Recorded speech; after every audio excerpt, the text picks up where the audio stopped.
आज मैं आपको बनाना सिखा रही हूँ बाज़ार से बेहतर घर के अंदर अचार गोश्त मसाले की रेसिपी, जिसको आप बनाएंगे आपको बिल्कुल बाज़ार जैसा ही फ्लेवर आएगा।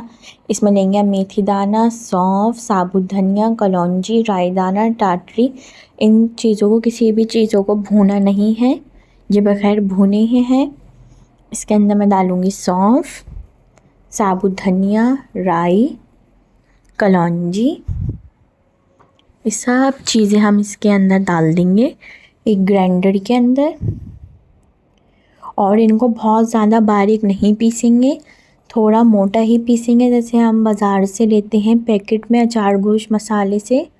इसके अंदर ज़ीरा डाल दूँगी। इससे आप अचार गोश्त बना सकते हैं, अचारी चिकन, अचारी बिरयानी, अचारी हांडी। देखिए कितना मोटा मोटा पीसा है कि धनिया भी नज़र आ रहा है और सौंफ भी नज़र आ रही है। फिर इसके अंदर हम डालेंगे पिसे हुए मसाले। इसके अंदर ग्राइंड करने की ज़रूरत नहीं है, यूँ ही मिक्स करेंगे। लाल मिर्चें हैं, पेपरिका है, कुटी हुई लाल मिर्चें, चिली फ्लेक्स, गरम मसाला, हल्दी, नमक और चाट मसाला।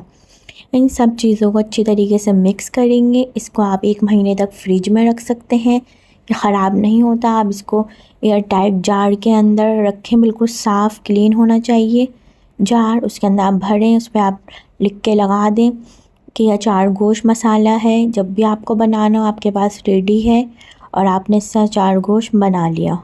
अगर आप कहेंगे तो मैं आपको बनाना भी सिखा दूँगी। वीडियो को लास्ट तक ज़रूर देखा करें। आपको आगे मैं टिप एंड ट्रिक्स भी बहुत बताती हूँ, इसलिए वीडियो को लास्ट तक देखा करें। ट्राई ज़रूर करिएगा। अचार गोश्त मसाला रेडी है।